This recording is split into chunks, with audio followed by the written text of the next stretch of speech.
Com a atualização sobre o estado de saúde do presidente Bolsonaro, começou neste momento, vamos acompanhar. E eu acompanho a saúde do ex-presidente Bolsonaro desde 2018, quando ele tomou a facada, né? E desde então foram ao total de 7 procedimentos cirúrgicos, como vocês bem sabem, uns menos complexos, mais simples, outros muito complexos ao longo de todos esses anos. E esse procedimento realizado ontem, nós categorizamos ele entre os mais complexos. O porquê? Foi uma cirurgia extremamente complexa, delicada, onde o Dr. Cláudio vai passar os detalhes daqui a pouco, né? Mas foi uma cirurgia onde realmente tinha muita aderência, que são complicações desde do período inicial de 2018, né? Não houvesse aquela primeira cirurgia, as demais não teriam ocorrido, né? Então, esse procedimento que foi extremamente complexo, felizmente terminou muito bem, né? Foi um procedimento onde o resultado final foi excelente. E é claro que um procedimento de grande porte, com 12 horas de duração, como vocês acompanharam, implica em alguns cuidados muito específicos do pós-operatório, né, da parte clínica, onde nós vamos acompanhar nesses próximos dias. Então, muitos ontem até estranharam, mas o porquê que durou tudo isso? Teve alguma complicação? Não, não houve nenhuma complicação. Realmente foi o que era esperado, né? Um procedimento muito complexo. E agora, nos cuidados pós-operatórios, quando há um procedimento muito prolongado como esse, o organismo do paciente acaba tendo uma resposta inflamatória muito importante, fica muito inflamado. E isso pode ocorrer no pós-operatório, é comum, é normal, e isso pode levar a uma série de intercorrências no pós-operatório. Tá? Que intercorrências são essas? Aumenta o risco de algumas infecções, né? Aumenta o risco de precisar de medicamentos para controlar a pressão, né? O organismo fica muito inflamado e os vasos dilatam, então ele precisa de uma série de medidas específicas. Há um aumento do risco de trombose, né? Problemas de coagulação do sangue, né? Quando uma cirurgia muito prolongada como essa, o pulmão também a gente acaba tendo um cuidado específico, porque muitas vezes a parte mais basal do pulmão pode colabar. Então, são uma série de coisas, de intercorrências que podem acontecer, que agora todas as medidas preventivas serão tomadas, né? Por isso que ele encontra-se na UTI nesse momento, e essas medidas preventivas já estão sendo tomadas desde o momento que ele saiu da cirurgia, né? E vai ser um pós-operatório muito delicado e prolongado. Tá prolongado. Ontem já muitos perguntaram, mas ele vai ter alta nessa próxima semana? Não há previsão, né? Porque a gente sabe que o importante é que ele saia 100% recuperado. Então, todos esses cuidados vão ser tomados, né? E no momento, é claro que não há nenhuma previsão de saída da UTI nesse momento.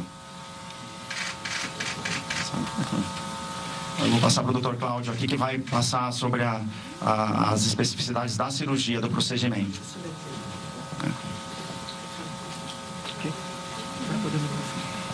Bom dia a todos. Eu sou o Dr. Cláudio Birolini, fui eu que conduzi o ato operatório ontem do presidente.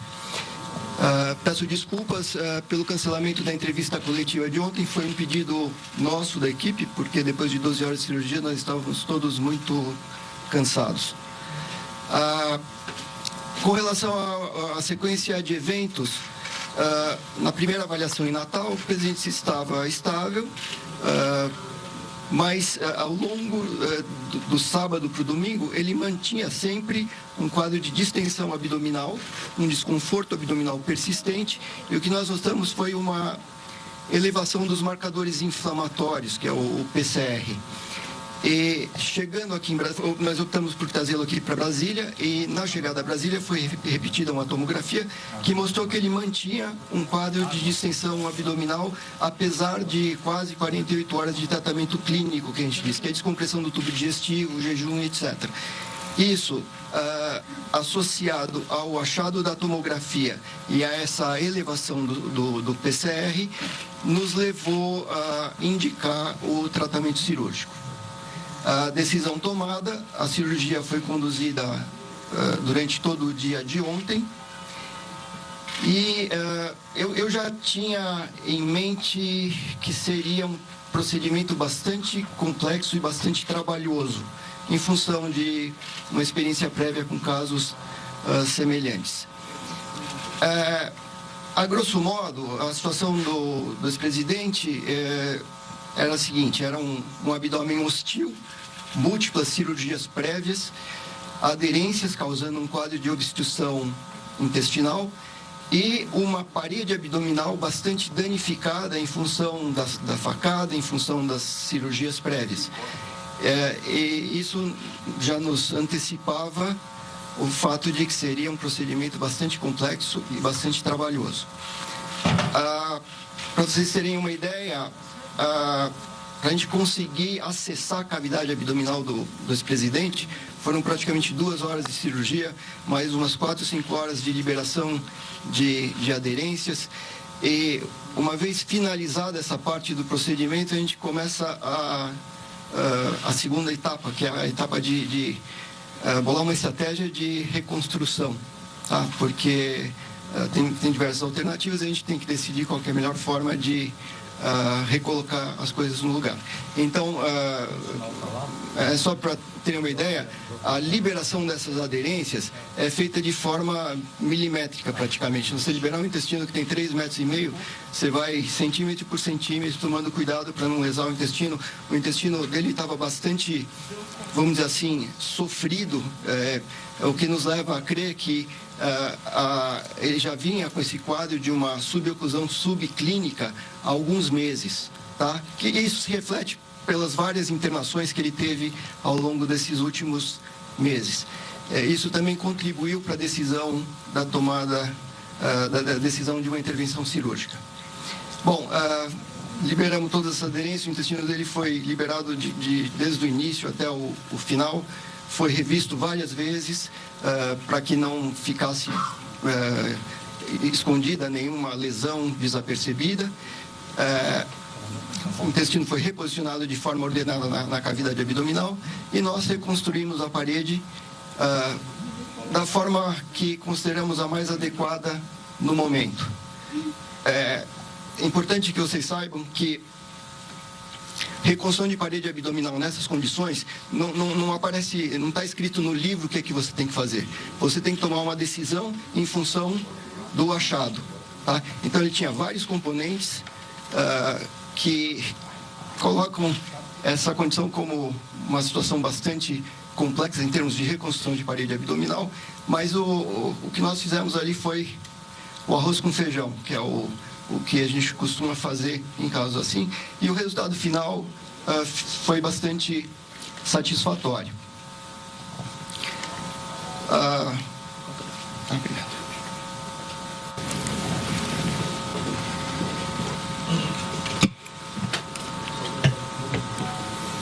Ao término do procedimento, nós nos demos por satisfeitos. E agora nós temos essa primeira fase do pós-operatório, que são essas primeiras 48 horas, que são bastante críticas em função de tudo isso que o Dr. Leandro comentou. Então a gente tem que ficar alerta, tem que ficar de olho. E aí, depois dessas primeiras 48 horas, a gente entra numa outra fase de pós-operatório, tá? Que é uma fase um pouquinho mais tranquila, mas já antecipo para vocês que não tenham grandes expectativas de uma evolução rápida, tá? A gente precisa deixar o intestino dele descansar, desinflamar, retomar sua atividade, para só depois pensar em realimentação por via oral, enfim, daí para frente, retomada de outras atividades. Nesse momento, ele será mantido com uma nutrição, que a gente chama de nutrição parenteral, que é nutrição na veia, sem expectativa de que ele volte a se alimentar hoje ou amanhã ou depois, tá? Ele só vai voltar a receber alimentação por via oral no momento que o intestino retomar a sua atividade fisiológica. Eu acho que é basicamente isso. Por enquanto, eu fico à disposição para perguntas. Doutor, Fernando da Times Brasil, há uma possibilidade de ter que fazer uma outra cirurgia após essa de ontem? Assim, tem alguma chance, digamos assim? Eu espero que não. Tá? Nós fizemos uma cirurgia com a ideia de que fosse uma cirurgia definitiva, vamos dizer assim. Naturalmente, novas aderências vão se formar, tá? Isso aí é inevitável. Um paciente que tem um abdômen hostil, por mais que você solte tudo, essas aderências voltam a se formar, tá? Então, embora a gente tenha tentado estabelecer a condição mais fisiológica possível para a cavidade abdominal, eu não posso falar, olha, está resolvido o problema. Tá? No pós-operatório imediato, essas aderências vão se formar e isso faz com que a recuperação nesses próximos dias seja um pouquinho mais lenta e a gente não tem nenhuma intenção em acelerar isso daí. Tá? No futuro, médio e longo prazo, pode realmente acontecer novamente de ter aderências bridas, né? E aí a gente lida com cada caso de forma individualizada. Com relação à reconstrução da parede, hérnia tem um problema, né? Por mais que você faça, o melhor é sempre hérnia ter uma situação que pode recidivar, pode voltar. Mas acho que o resultado final ficou bastante satisfatório na minha opinião. Então, peraí, só um minuto. A regra aqui é a primeira fileira, por favor. Felipe, eu vou chegar em você, tá? Fica tranquilo. Alguma pergunta na primeira fileira? Délis, por favor. O senhor considera que, do começo ao fim, nessas 12 horas de cirurgia, com toda essa equipe cuidando do coração, pulmão, detalhes, houve algum momento mais tenso, onde houve um risco muito maior? Ok, não. Durante todo o período a gente ficou bastante tranquilo, bastante à vontade. Mas, naturalmente, no início da cirurgia, nas primeiras horas, você não sabe o que você vai encontrar. Então, eu posso dizer que o momento mais tenso, mais incerto da cirurgia foi no acesso inicial à cavidade abdominal. A gente tem que fazer isso com muito cuidado para não lesar mais o intestino, que já está bastante sofrido. E encontraram exatamente o que esperava? Exatamente o que eu acreditava que ia encontrar foi o que nós encontramos. Ok. Doutor João Paulo, do Jornal Povo, eu tenho duas perguntas. A primeira, eu queria entender o que são aderências, porque é a parte da parede que se junta com a outra, gera ferida. E a segunda, quais são as restrições do presidente no médio e curto prazo? Ele vai poder voltar a viajar em quanto tempo? A expectativa de alta na próxima semana, daqui 15 dias? Nos casos, da frequência desses casos, como que isso ocorre? Ok, então vamos lá. Toda vez que você viola a cavidade abdominal, ou quando você faz uma laparotomia, e no caso do presidente, a primeira cirurgia foi uma laparotomia de extrema urgência, porque ele estava morrendo. Toda vez que você viola uma cavidade, você coloca inadvertidamente contaminantes dentro da cavidade, que é pó da luva, fiapo das compressas que usa para fazer o controle do sangramento. E esses contaminantes, eles causam uma reação inflamatória no peritônio, e o peritônio ele reveste tanto os intestinos quanto a parede abdominal. E essa reação inflamatória resulta em aderências.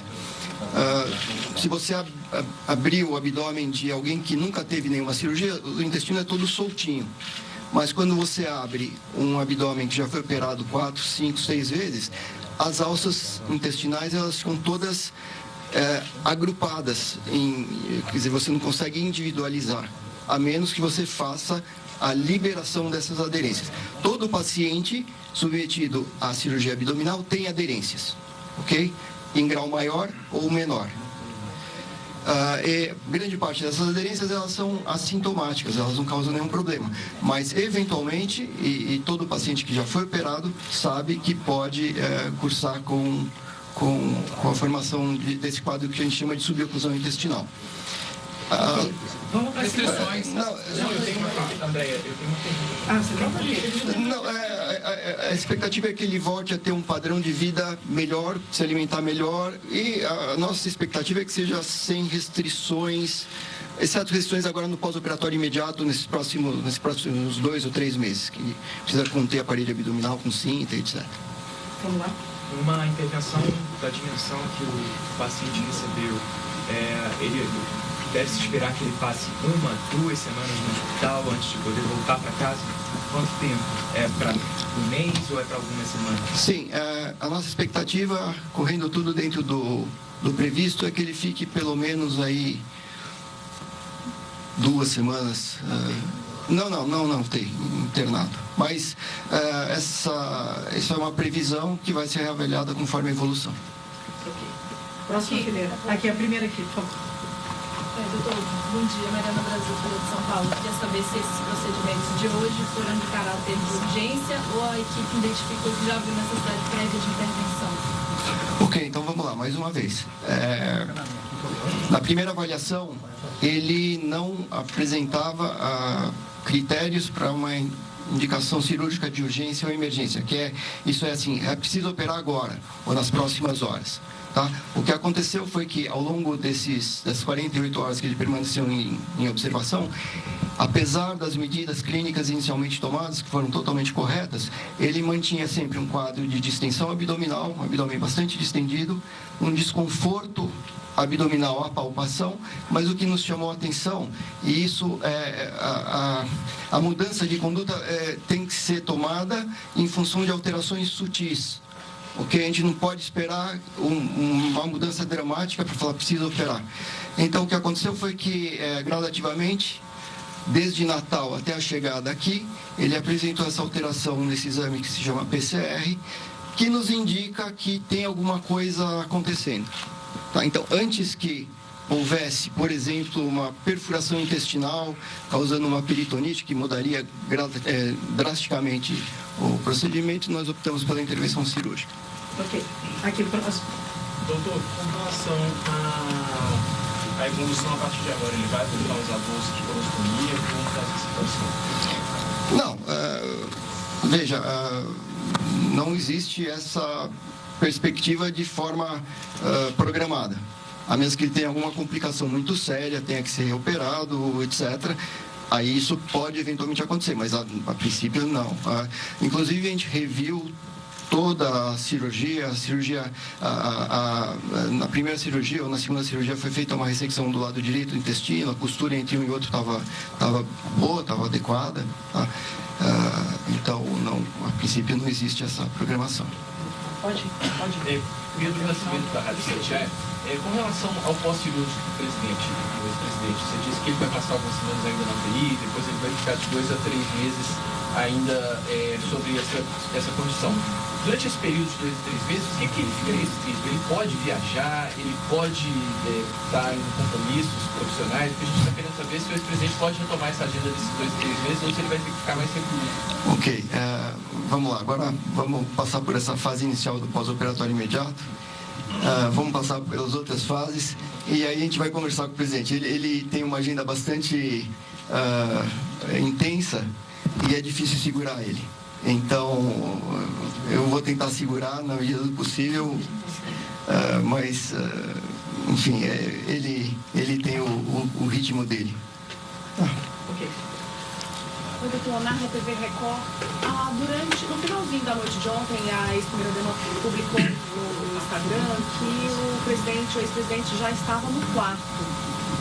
Só para a gente entender, porque a informação que a gente tem é que ele está na UTI. É uma UTI no quarto? Como é que é isso? Não, ele estava na UTI. Quando ela se referiu que ele já está no quarto, ela estava dizendo que ele já saiu do centro cirúrgico e já foi para o quarto de UTI.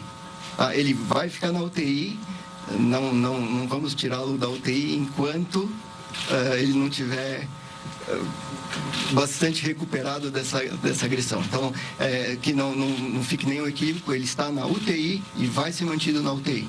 Tá? O quarto é o quarto de UTI. Não, por enquanto não. Felipe. Felipe Wall. Duas coisas. Primeiro, a causa e segundo, se ele vai ficar com alguma restrição permanente, se existe esse risco de ele não poder fazer alguma atividade ou algum hábito, ou qualquer coisa. Mais uma vez, o nosso objetivo é que ele volte a ter uma vida normal, sem restrições. Mas qual a chance de ocorrer? Isso é garantido ou existe risco de não acontecer? Veja, a ideia é restabelecer uma condição de normalidade. Essa pergunta eu não consigo te responder agora, eu tenho que aguardar um pouquinho a evolução dele. Aqui, terceira fileira aqui. Isso. Victor Goiadiano, TV Globo, Foi só o PCR que estava muito alterado, quanto estava, os índices, e como vai ser o regime de visitas dele ao longo dessas 2 semanas aqui, no mínimo, né? Veja, o valor do PCR normal é abaixo de 1. Então, eu não lembro os valores exatos, mas o PCR dele inicial era de 6. 12 horas depois subiu para 40. Aqui chegou em 150. Então, é uma alteração significativa, não é que subiu de 2 para 3. E isso é uma elevação em um curto espaço de tempo. Então, mediante essa alteração, isso para a gente é um sinal precoce de que tem alguma coisa desandando. Tá bem? As visitas médicas são realizadas toda hora. A gente está aqui de plantão o tempo inteiro. As visitas para familiares também estão liberadas, mas eu conversei com a equipe, conversei com a dona Michele para a gente restringir ao máximo.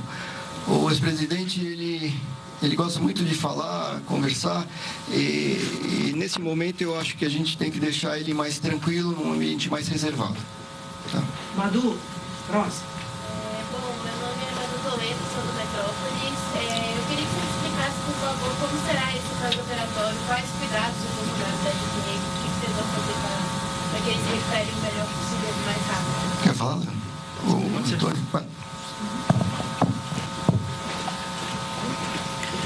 Então, o pós-operatório começou muito bem. Nós estamos muito felizes por essas primeiras 12 horas.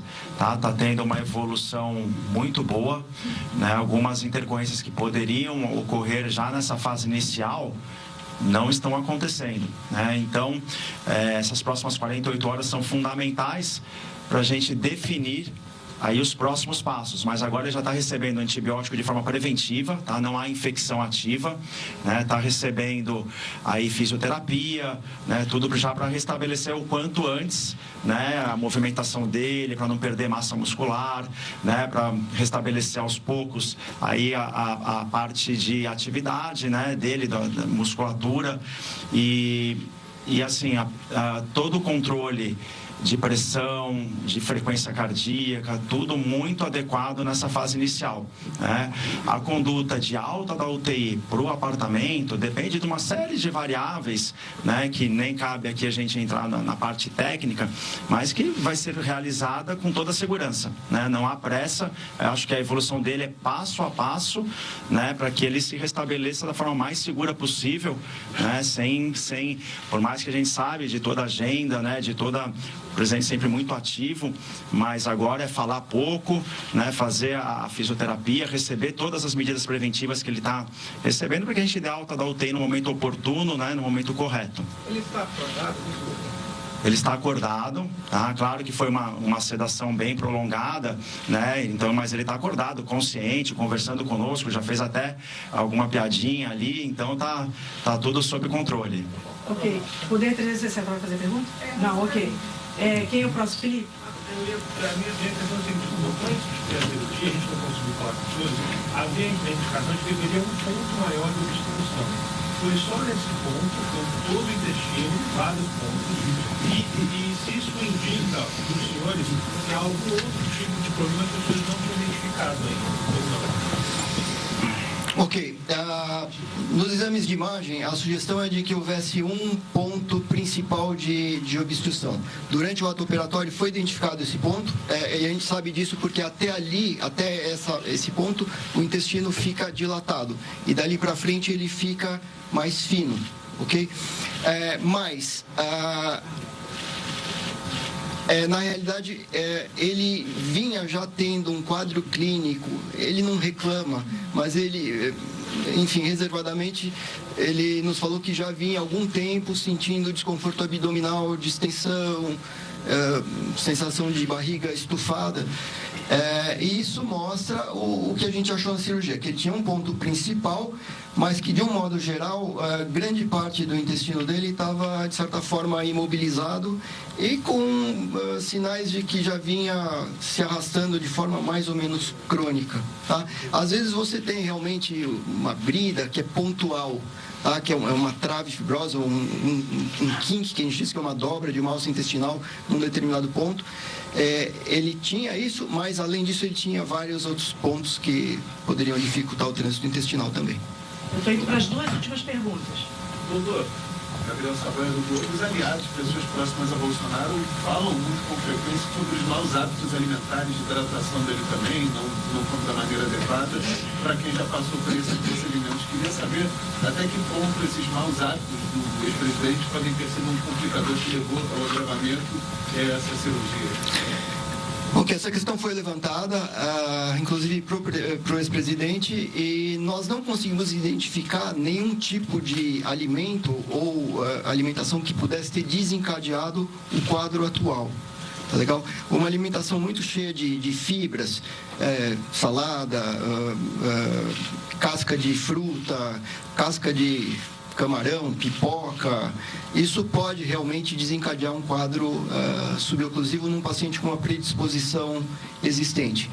No momento atual, nós não identificamos nada. O fato dele comer pastel com caldo de cana não afeta isso daí. Tá bem? A última pergunta, Fátima. Bom dia. Esse problema do presidente veio decorrente da facada ou tem algum outro fator que influenciou também? O ponto de início é a facada. A facada, as cirurgias iniciais,